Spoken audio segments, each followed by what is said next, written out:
All right. So good evening, everyone, and bienvenidos, and thank you for joining us. This is Chocolate de la Abuelita, presented by ISLA, Baruch's new initiative for the study of Latin America. I'm ISLA's director, Stephanie Golub. I'm a professor in the political science department, and it's my pleasure to welcome you to this virtual moment of calm within the many storms, the end of the semester crunch, the run up to the holiday season, and the ongoing reality of COVID-19.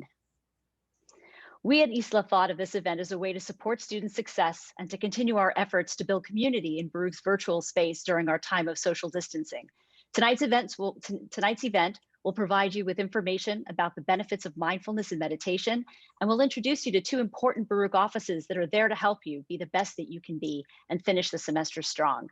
We also wanted a way to celebrate the wonderful year-end traditions of our many Baruch students, faculty, and staff of Latin American and Caribbean heritage, traditions that warm the heart and spark joy at this time of year. I want to take this opportunity to thank you all for joining us and to thank all of you who have participated in ISLA's events during this unusual fall, which has also been our launch semester. Thanks also go to our amazing speakers for this evening for taking the time to share their expertise and to show their support for Baruch students. Thanks also to the Baruch students who'll be sharing their own family hot chocolate traditions via video during the event.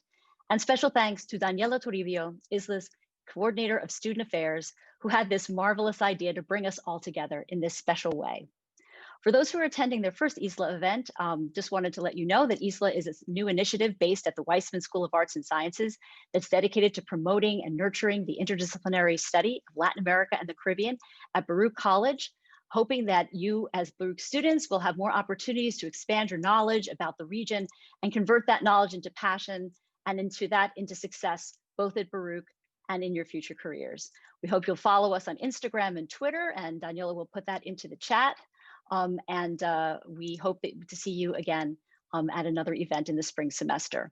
So now I'm going to introduce our speakers for the evening. We have three, and then we will, after that, I will give a run of the way the evening will run. So we have with us this evening, Dr. Catherine Good, who is an associate professor of psychology at Baruch and the Graduate Center. We have Elise Aramian, pardon me.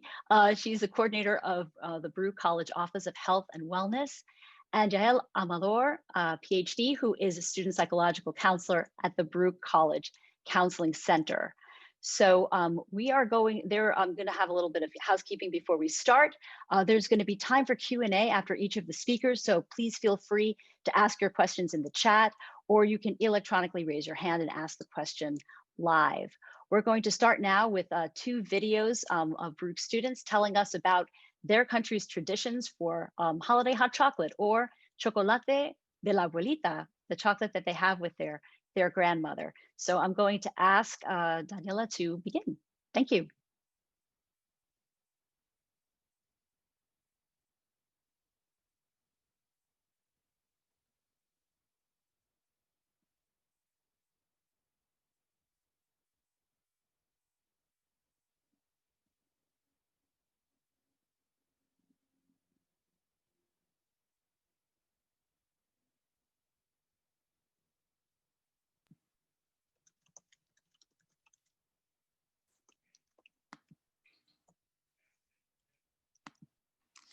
Daniela, do you hear the narration?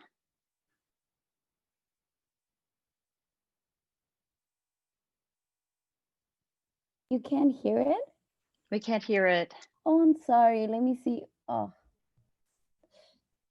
I'm gonna stop sharing for a bit. Okay. Would you like me to try?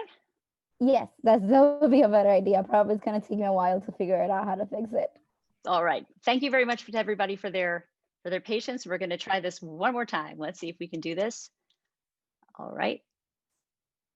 And we'll share this. It may be a problem of the,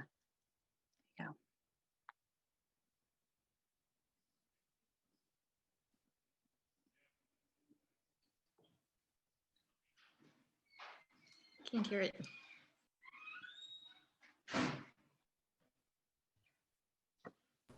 I can't hear this one either.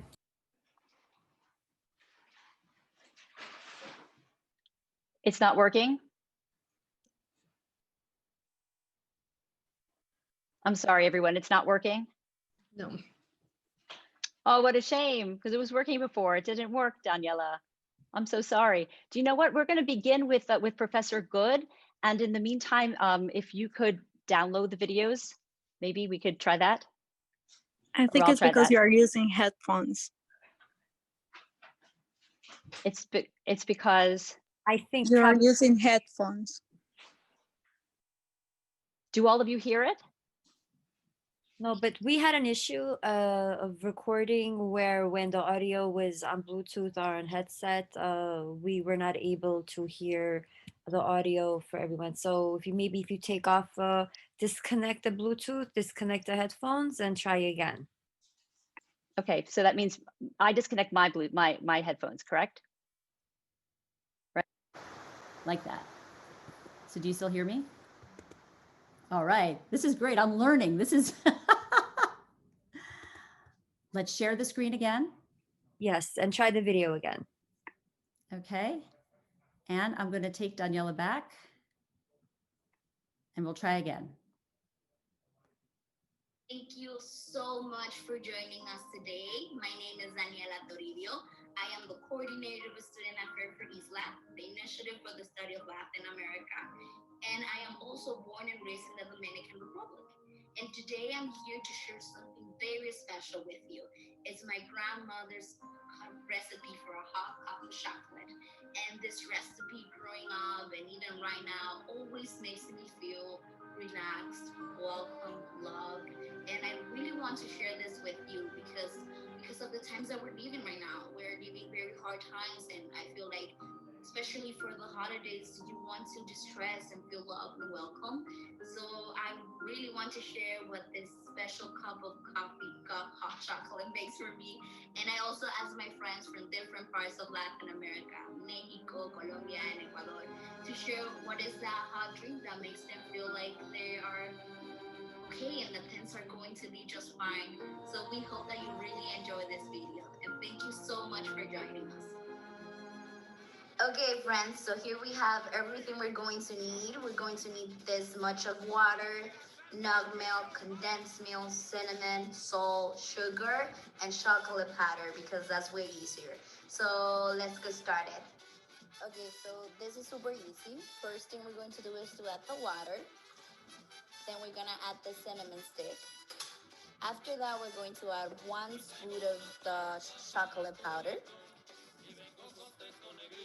And then we're going with this bit of salt, not too much, and sugar, 1 spoon. I usually don't do it with sugar for personal preference. Okay, so we waited around 1 minute, and now we're adding the nutmeg for just a little bit, like this, and a little bit more of no, actually now it's the condensed milk, all of it, and Sorry. finally we're going with the sugar, a little bit more, and now we just have to mix all of it, and this is going to take approximately 2 minutes. We're gonna let it there for a few minutes, 2 minutes, and I'll be done. So it's ready. I'm going to drink it as soon as it's not too hot to drink because I don't want to hurt myself. And I'm going to drink it with cassave. That's our heritage from the Taino. One of my favorite things about being Dominican. Sometimes we put it inside of the drink or we eat it while we drink it. Either way, it's delicious and I absolutely love it. I hope you enjoy this as much as I did and have a great day.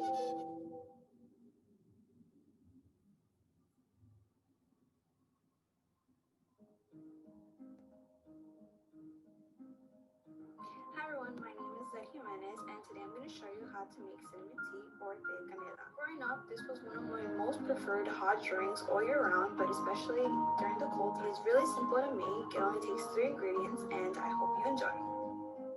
So here I show you the 3 ingredients. You're going to need water, which I've already put in the pot, cinnamon sticks, and sugar. Here I show you white sugar, but you can use brown sugar or you don't have to use sugar at all if that's what you like.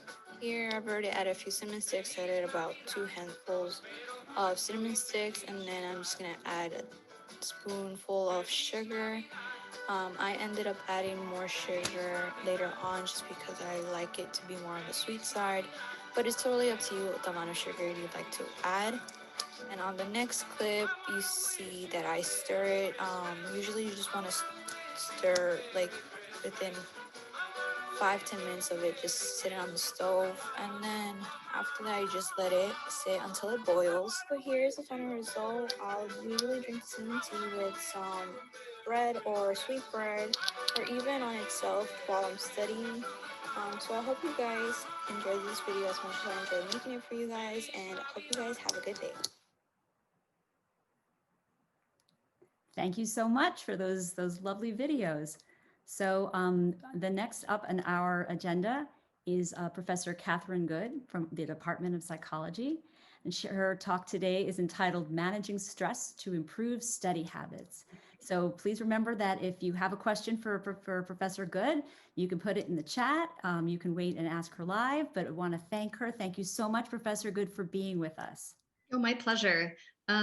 I have not figured out how to manage the chat while I do presentations on Zoom. So if you have a question, just jump right in. I'd really prefer this to be more of a conversation than a presentation if you would like. Going to share my screen with you now. Okay.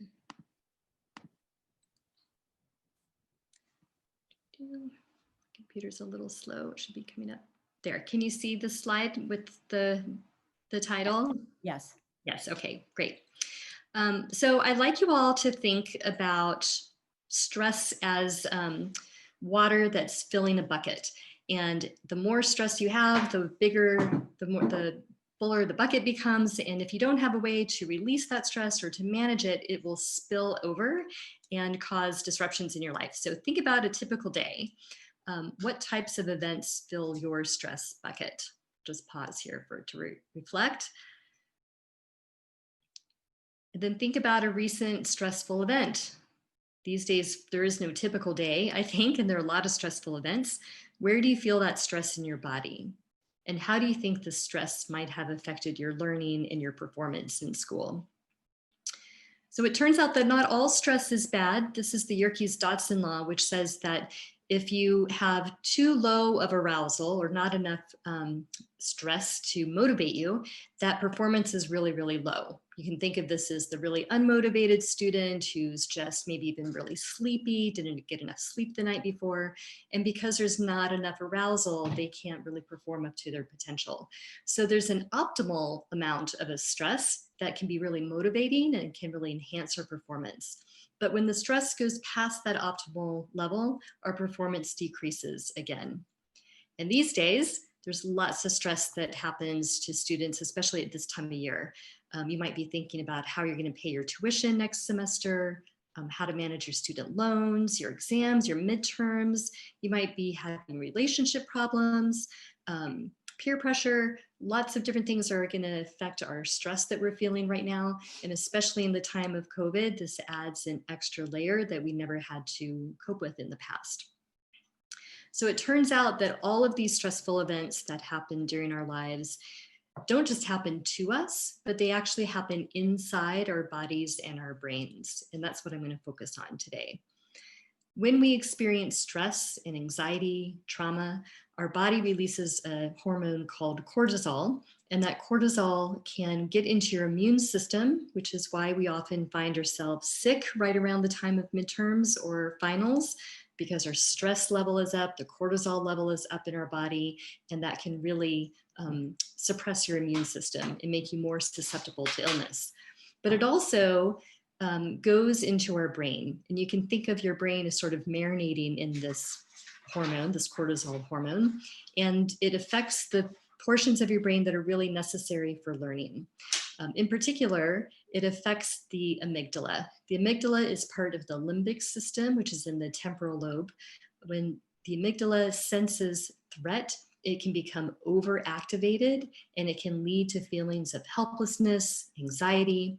And when your amygdala is in this overactive state, new sensory information that you're trying to take in, maybe a lecture in a class, you're trying to study, can't pass through the neural circuitries that are associated with memory and learning. So the amygdala essentially acts as a block for those good learning outcomes.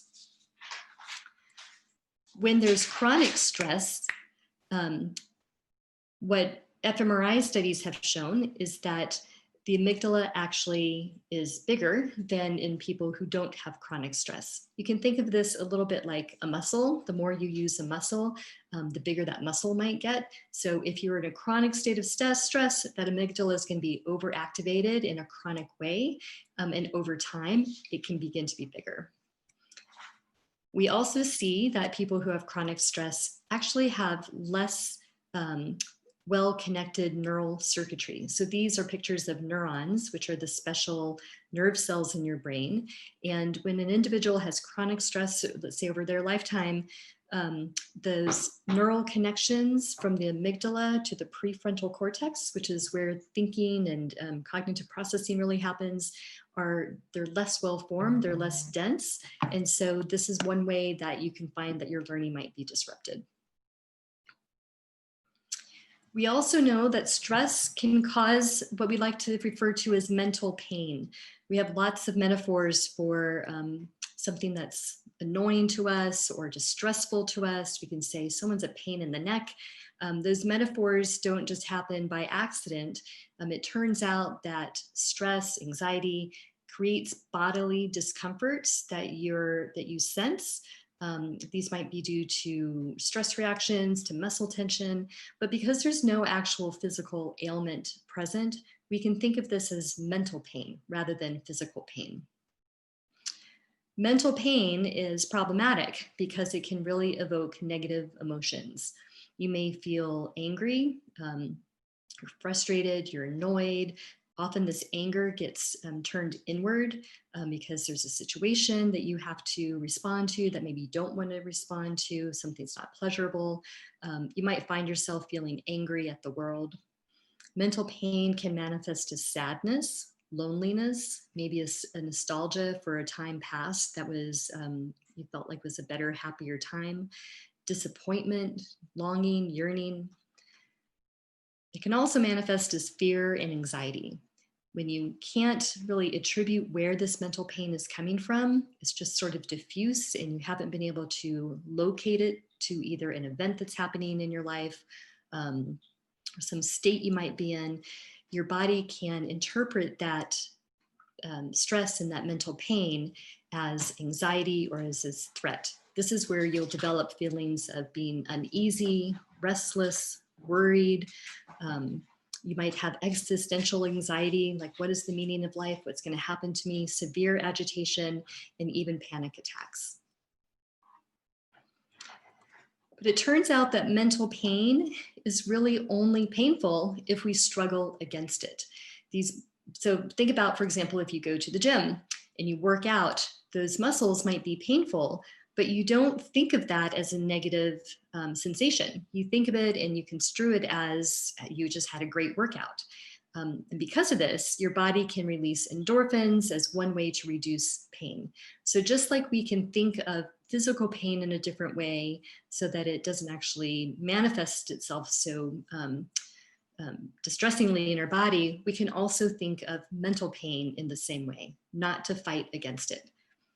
So how do we not fight against mental pain and how do we manage our stress? One way is through mindfulness-based stress reduction. It's a form of meditation that's really developed to build your skill of paying attention. This is really about paying attention to your inner and your outer experiences. So how are you feeling inside? Are you feeling angry? Are you feeling worried? What's going on in the world around you? Are you cold? Are you uncomfortable because you've been sitting in your chair looking at a Zoom all day long? But that you notice these feelings with acceptance, with patience, and without judgment. And what research has shown is that practitioners of mindfulness have actually been able to, what I like to call, to upgrade the physical anatomy of your brain.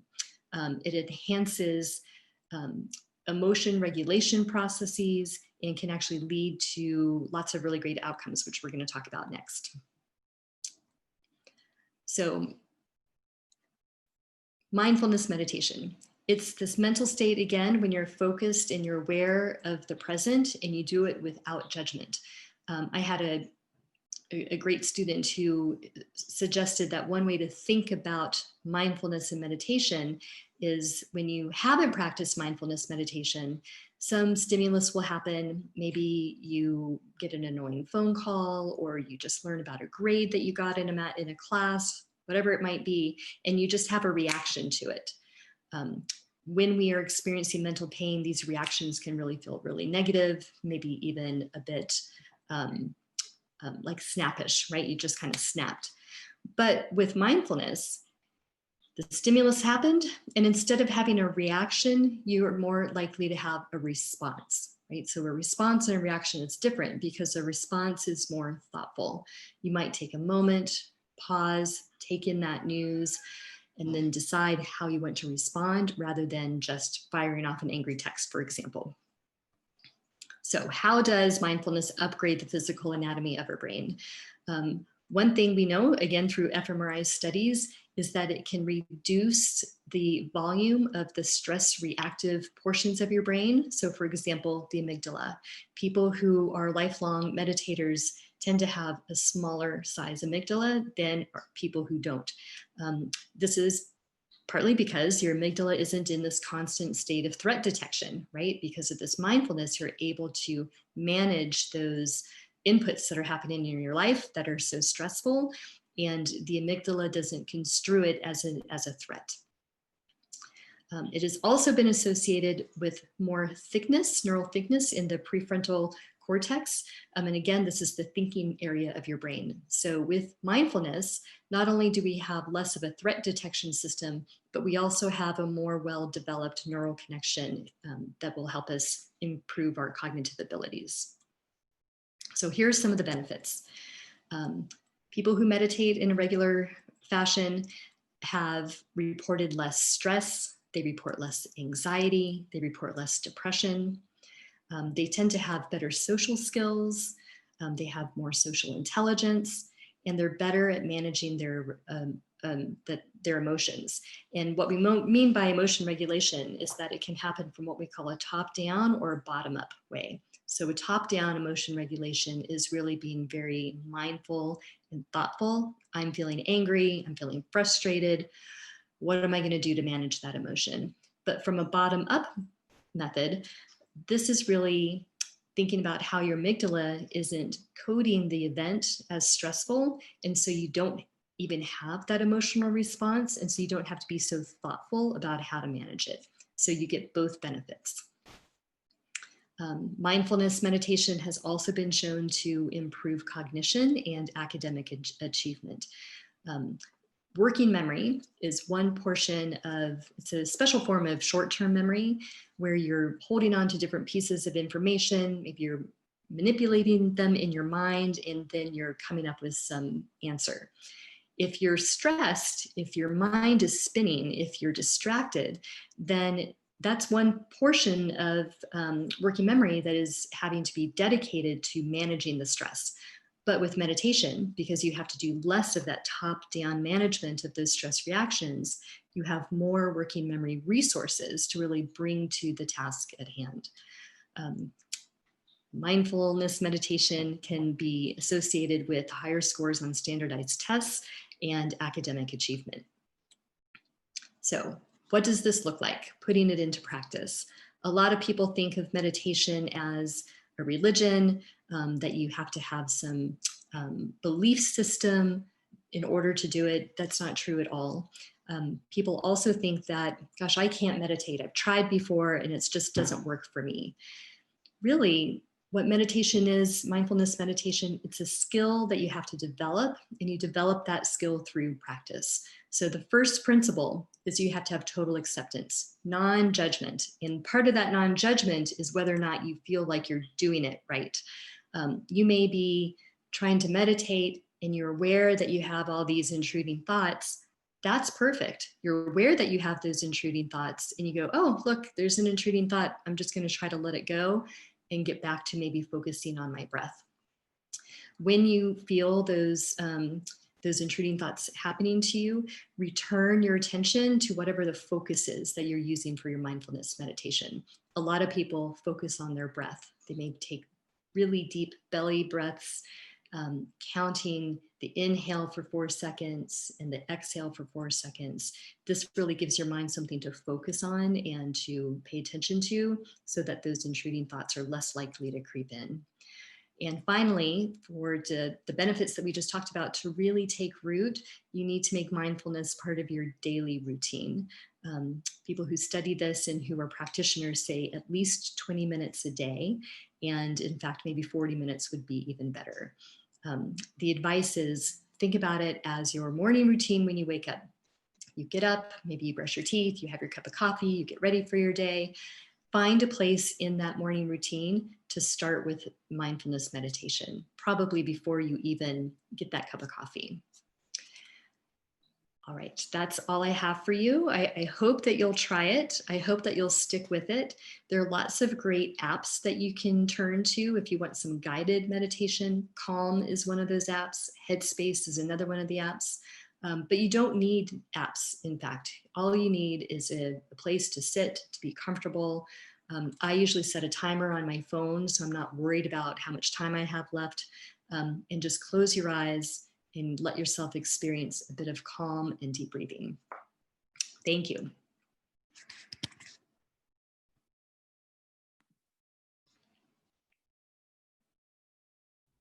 Thank you so much. Thank you, Professor Good. That was really terrific.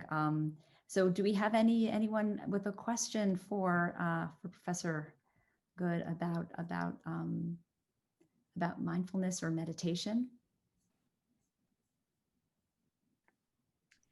If I might share with everyone, I do the mindful meditation every day, but not for 20 minutes. I do it for, I would say 5 to 10. And my goal is to build to a minimum of 20. 5 minutes for me, I'm proud of myself because I'm super hyper. And the fact that I could just sit still and breathe and just let the, negative thoughts just like bounce, off, helps. And, many people think, oh, wow, they're overwhelmed with 20 minutes. But if you can just, allocate 5 minutes to start, like, when you go to the gym, you're not going to run like 10 miles, your first day. You do a mile or half a mile and you build up to it. And the main thing is you try and take control of your breath. Yeah, that's a really, really great point. I think a lot of people get put off because they think I can't do 20 minutes, so I'll do 0 minutes. That's not the right approach. Again, it's really a skill to be developed. And as you mentioned, think of it as going to the gym. You've got to start slow and gradually build your mindfulness muscles. Terrific. I actually, just full disclosure, I've actually done the MBSR course, and I think that for me, the thing that really surprised me the most is that I was able to be silent that long. I think that for many of us, I'm a talkative person and I express myself by talking. And I thought that I would find myself feeling trapped by it. But what was interesting, and just like you, Elise, I also started with very small amounts of time, but found that the building up to was not like it was sort of 2 steps forward, 1 step back. So again, don't feel discouraged. And some days are better than others, and some days there are more thoughts than others. And that's also the thing, because if you are an academic type, you're thinking, okay, if I do it, I'll get better every day. But it isn't a better or worse thing. It's really getting used to what it does for you that day and being in the present instead of being in the future or in the past, which I think is also a important thing, and be able to focus. And I think that is putting more of a focus also on our students and ourselves as we study and as we need to have certain kinds of focus. We're distracted. There are all kinds of things happening. We're in our homes. I think it's an excellent point that you made, that the studies are showing that mindfulness can also help you to be able to focus and to relieve stress in that way.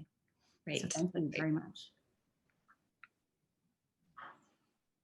Would anyone, a student, want to ask a question? I'm curious also to know, I guess it's a good segue to when we end up talking to our other colleagues here about the, what resources are available for students, right? There's apps, as you mentioned, and the like.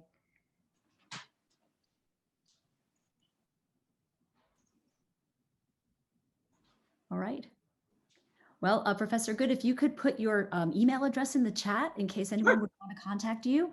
I assume you also have, Professor Good teaches in the psychology department. She also teaches at the Graduate Center and does very interesting research. We didn't get a chance to talk much about your research, but it is research that does look at stress, and it looks at stereotype, and it looks at all different kinds of about academic achievement and things having to do with women and STEM. And I really was very interested in your work, and I hope that people will. There's actually someone said, my problem is hard to focus. What should I do? Right. So I think this is one of the myths about mindfulness meditation. You don't need to focus necessarily, you just need to pay attention. And those are two very different things, right? Like when you think of being focused, you really think of nothing else is coming into my field of vision. I'm just got like one purpose. But paying attention is really more about noticing when you're getting distracted, noticing maybe when you're losing focus.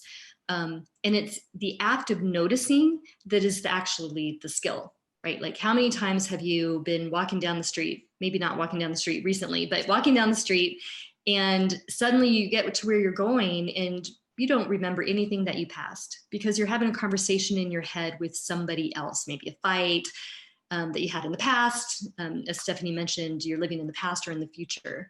So the practice of mindfulness really is just about noticing, not necessarily focusing. So give yourself a break, right? Like don't judge yourself about that.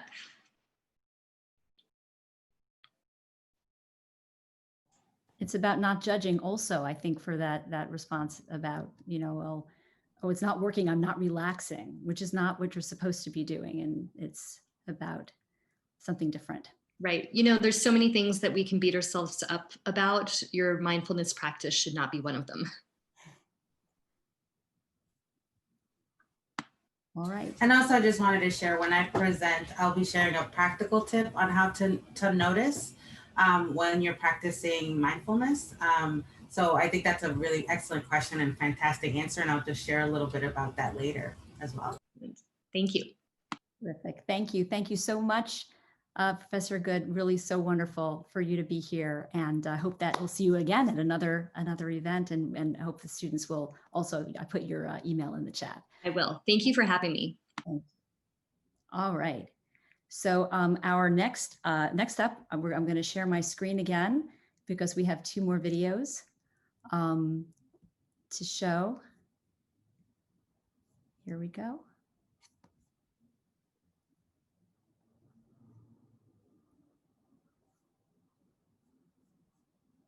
Sorry, folks.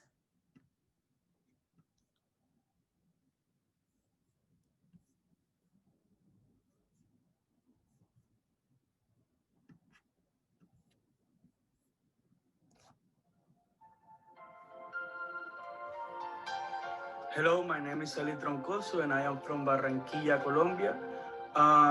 Right now I'm just waiting for my mom to come, and then we're gonna make a avena. That's a drink that is very popular down in South America, and that's a drink that we like to make recently during this pandemic, just to de-stress. And I hope you enjoy this quick recipe that we're about to do.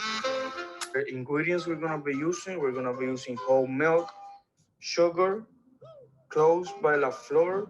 We're gonna be using salt, cinnamon ground or canela molida, also by la flor, and then avena instantánea by Quaker. But we're also gonna be using water.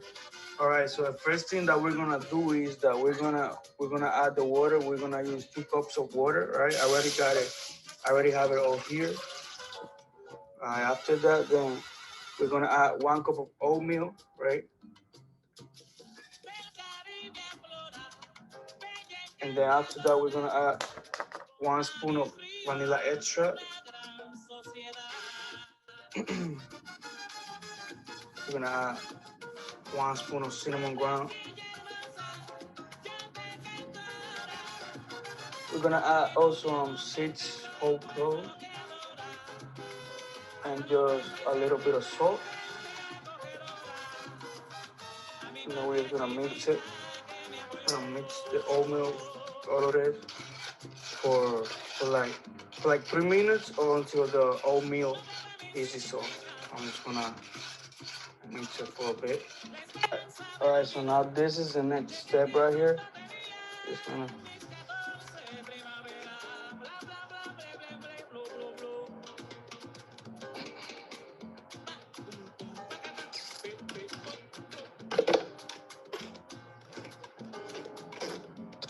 All right, so next we're just gonna put it in the blender for a few minutes.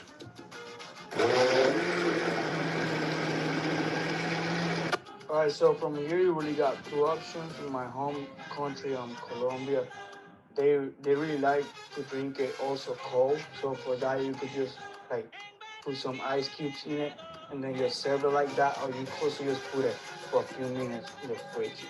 But what we're gonna do is that we're gonna just serve it like this. So basically it's done.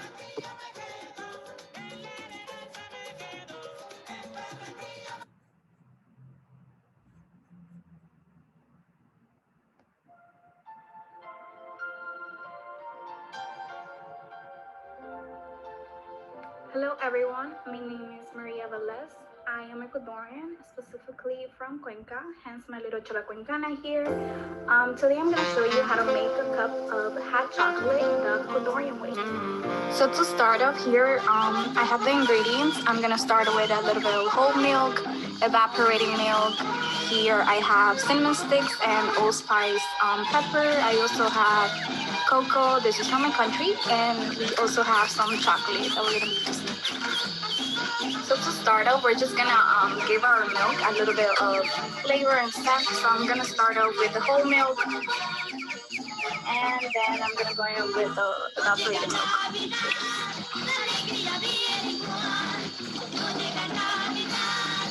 We're also gonna put a little bit of our cinnamon sticks in there, a little bit more for the flavor, and also a few of our. That's it, and we're gonna let it boil for now. Now we're gonna go ahead and add a little bit of warm water to our cocoa just to dissolve it.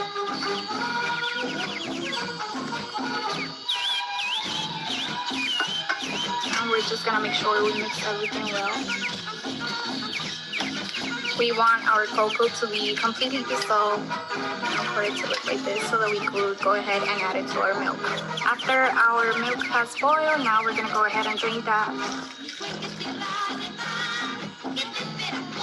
After our milk is drained, we're gonna go back to and pour the milk. We are also going to pour our chocolate that we dissolved.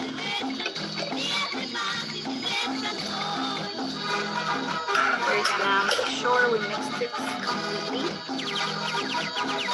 As you can see here, our chocolate has completely dissolved. Now we're gonna go and add just a little bit, tiny bit of salt. I believe this is for, it helps you not get a stomachache. I don't really understand why, but you know, my grandma, this is how my family and my grandma has started how to do it.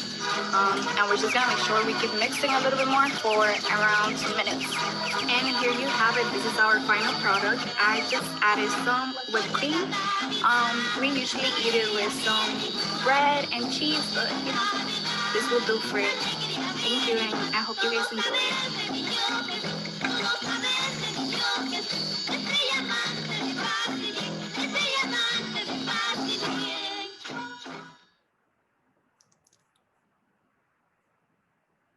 Right. Thank you so much. This is such so nice to be so festive and to also hear about people's abuelitas, their grandmothers, and how this tradition is something so important to them. So our next speaker is Elise Aramian. She's a coordinator of the Office of Health and Wellness, and she's going to speak to us about what services and what ways the Office of Health and Wellness serves Baruch students. So welcome, Elise.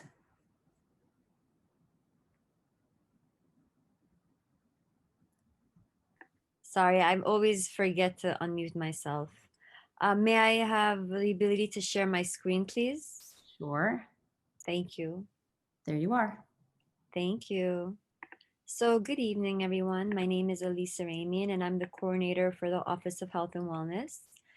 And I am going to share with you some of the programs that are available for you and give you just a general idea of what the office offers you. So at the moment, we are focusing on virtual programs. So we did do a guided meditation program this past summer, and we have a chair yoga program, and our next session will be coming up soon. Our recent ones are online in our newsletter, and I will give you my email and my contact information if you would like to be added to our newsletter and receive the chair yoga information. The past programs that we worked on has been programs titled Check on It, especially at this time where we are adapting to a new norm. We want to check in to make sure that everybody is doing well. We have a podcast that could be listened to on either Spotify or Anchor, and the name of the podcast is called Bring in the Virtual Balance. And our past session, we spoke about being online and organizing, and also how to adapt with having a relationship with technology, setting your borders, setting limits, and how to really listen to your body when you have fatigue. And these are just some of the programs that we worked on. So we also collaborate with other offices to create a healthier Baruch. We work with the Student Healthcare Center. The Student Healthcare Center is open. However, it's open on a limited basis. I believe it's open Tuesdays and Thursdays. Do not quote me on that. My memory is like slipping. But if you check on the Student Healthcare Center website, you'll see the availability. You do need to make an appointment to go into this healthcare center. No walk-ins are allowed, and you have to wear a mask. But we're committed to providing, the health services that you need, especially, in the environment that we're in right now. If you have questions on health insurance, if you're no longer under your parents' health insurance, if you want to get your own health insurance, we have healthcare navigators through NADAP who are certified by the New York State of Health and the New York Health Plan Marketplace, and they give you advice and information and guide you to your selection of health insurance. We work with Sarah Reds, to educate students on substance abuse prevention, and we help prevent problematic substance abuse across the college. And we do not say don't ever drink, but we talk more about how to balance everything. And actually, Sarah Redfield is going to be one of our presenters for our first ever virtual student health and wellness festival, which is on December 8th, which ISLA is also going to be participating in. We're excited. And we want to talk about how do you find you're happy? So do you find yourself having to have that like drink to feel happy, or can you turn to hot chocolates? to feel like less stressed and more suited. We also work with the Student Counseling Center. We've had programs with Dr. Teresa Hurst and Dr. Lynn Kaplan. Actually, she was in a program with us this past morning, and we want to make sure that the services that are offered by Baruch are promoted and the students know about them. So we work with the students, the counseling center. We work with athletics. At the moment, athletics has their own online program, but pretty soon when we get back on campus, we're going to be collaborating with them a lot more often as well. This is my contact information. My contact information is elise.aramian@baruch.cuny.edu. And also you could contact Joy Allison, who's the Associate Director of the office. Her email is joy.allison@baruch.cuny.edu. You can follow us on Instagram and at Baruch Pause. So that just is a general, outline of what we offer. So I wanted to ask you, does anybody have any questions, anything specific that you want to know about? I'm going to put my email in the chat right now. So you can email me and I can send you information about our future events. You should definitely save the date for December 8th. We have our virtual Health and Wellness Festival. We're going to be having we're going to be raffling off prizes. We're going to have music. We're trying to make it like a fun, festive, informative, community event. So I'm typing my email now. Make sure let me type it right. Yeah, elise.aramian@baruch. Okay, there we go. Perfect. Thank you so much. We're also very excited about the virtual health and wellness fair. Is it from 5 to 7 p.m. on Tuesday the 8th? Yes, that's the allocated time. So obviously you don't have to stay for the whole 2 hours, but I advise you to come check it out for a little bit, check out what's being offered, and then definitely, come for the raffle toward the end. Yeah. Wonderful.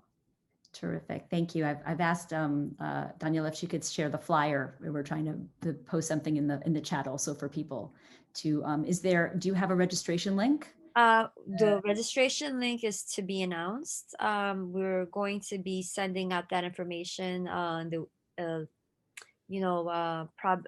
Monday, because it's going to be held on Tuesday. And I can actually, I have a flyer, but there's no registration link and there's no Zoom link on it yet. We have our reasons. Yeah. We definitely have reasons.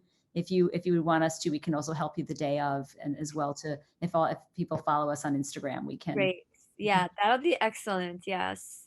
All right. And I feel that this preparation of the chocolate is so soothing, and this is something that we all need. And the theme is stress management. That this is going to be such a wonderful addition to our events. Yeah.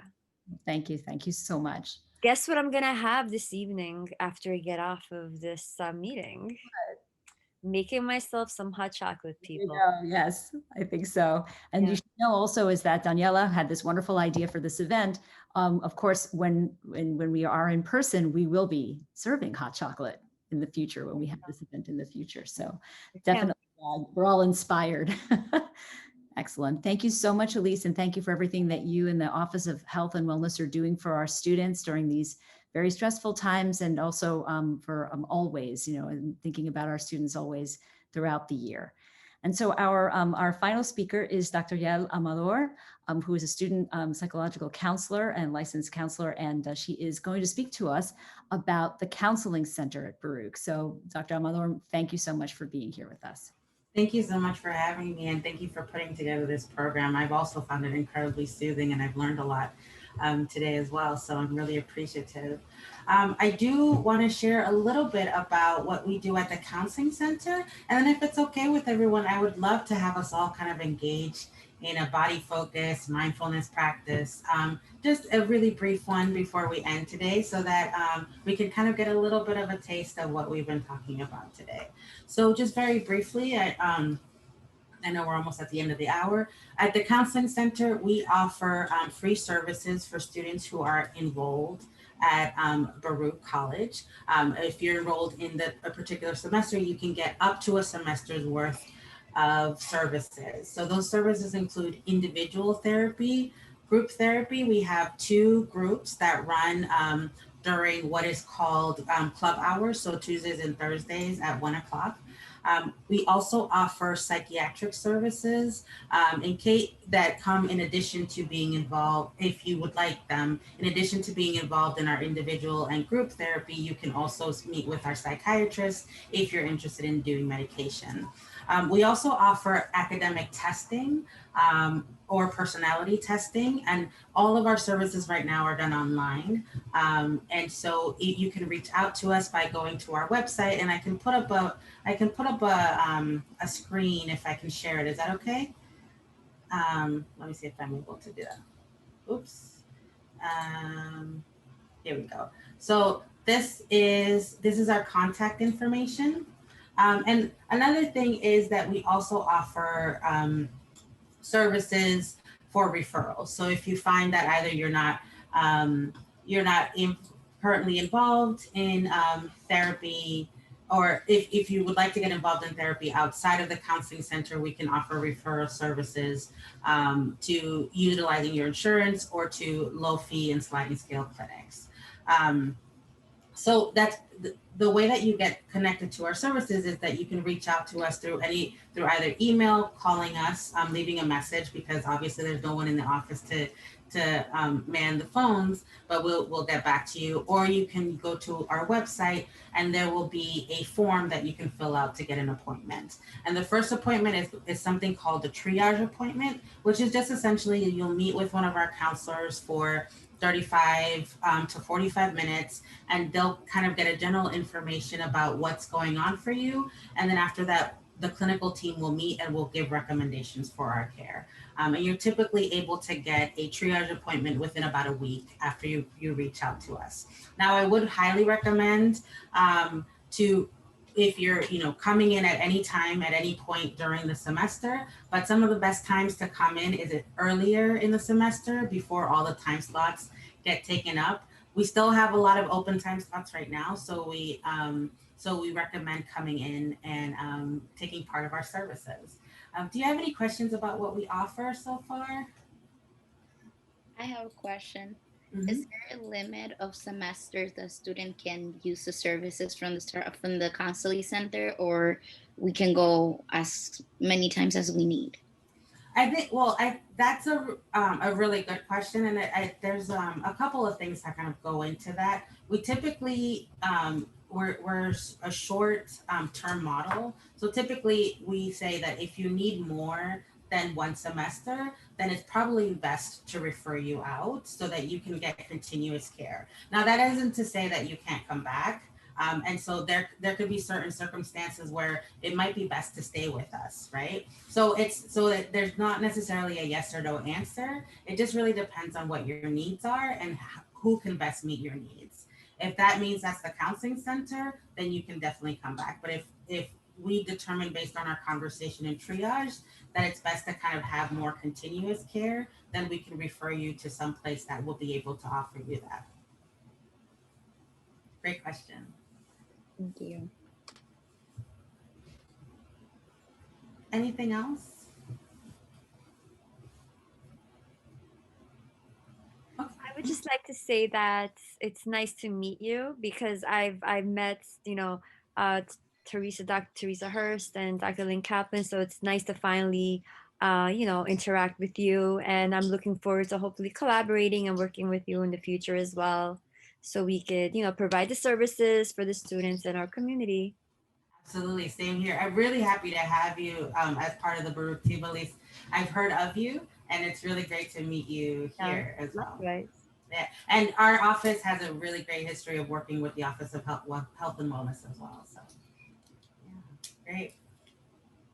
That's wonderful. So I think we'd all love to know to try out that exercise that you were talking about. Absolutely, yes. So this is what we typically like to help with beginners who are engaging in meditation. So some of you, this may be, something that like it's not necessarily going to work out for you, but because you have your own practice, and that's fine. But this is something that's we tend to use with students who have complaints or concerns about losing focus when they're meditating. Now, Professor Dr. Good said something really great, which was like, it's not about focus, it's more about paying attention, which is absolutely true. But sometimes for people like me who are a little bit type A, sometimes it's really hard to let go of that. So this is a really interesting practice of counting our breaths. So what we're going to do is we're going to count our breaths up to 10. Where in the inhales, we'll count odd numbers, and the exhales will count even numbers. So it's going to go something like this. So inhale 1, exhale 2, 3, 4, 5, 6, 7, 8, 9, and 10. Okay. And once we get to 10, we'll go back to 1. All right. So we're not going to be counting together, but everyone's going to be counting by themselves silently. However, this can really help with our focus, because if we start going to 12, 13, 20, 25, that's when we can start noting like, oh, I'm thinking about something else. Oh, I'm not really focusing on my breathing. Let me just go back to 1. So, and start this process again. So it's more of a process of having a mechanism or a way of noticing when you've kind of gone off track, whatever that means, right? But you've gone off track, and then just having a specific practice of bringing yourself back to 1. Okay. Do you have any questions about that? Okay. So just to recap, we're going to be we'll start off with just taking some deep breaths. And when I let you know, we'll start counting our breaths, and I'll set a timer for maybe like 2 or 3 minutes. And so just count from 1 to 10. And once you get to 10, you go back to 1, right? But if you notice that you've gone beyond 10, that's fine. Just come back to 1, okay? So everyone, if you want to close your eyes or if you want to leave them open, that's fine. But just find a comfortable way to sit and just take some nice deep breaths in the way that works best for you. You don't need to count now. You're just focusing on getting some oxygen into your body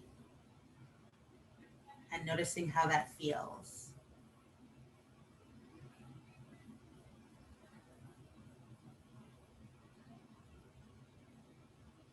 And now as you keep breathing, I just want you to breathe in a manner that feels normal or natural for you. It can be deep breaths or it can be your normal breathing.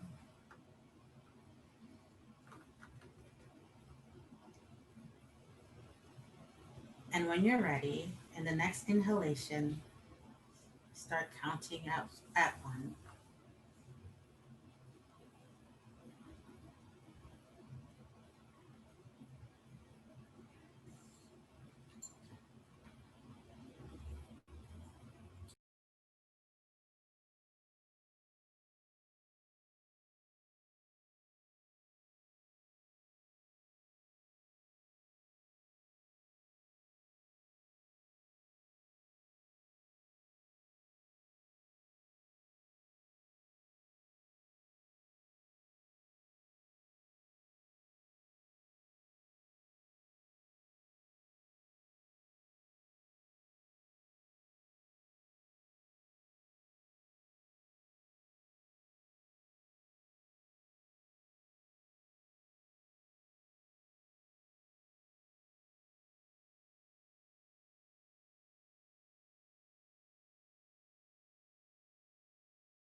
Now with your eyes still closed and you're still breathing, I just want to invite you to stop counting and let your brain do whatever it wants to do as you breathe. If it wants to think, let it think. If it wants to keep counting, let it keep counting. Or if it wants to do nothing, just let it do nothing. But I want you to start paying attention to what it feels to sit in your chair, how your feet feel on the ground, your back against the back of the chair, your arms and legs against your body. Pay attention to any sounds you hear in the room, any tastes in your mouth, any smells. And when you're ready, you can open your eyes.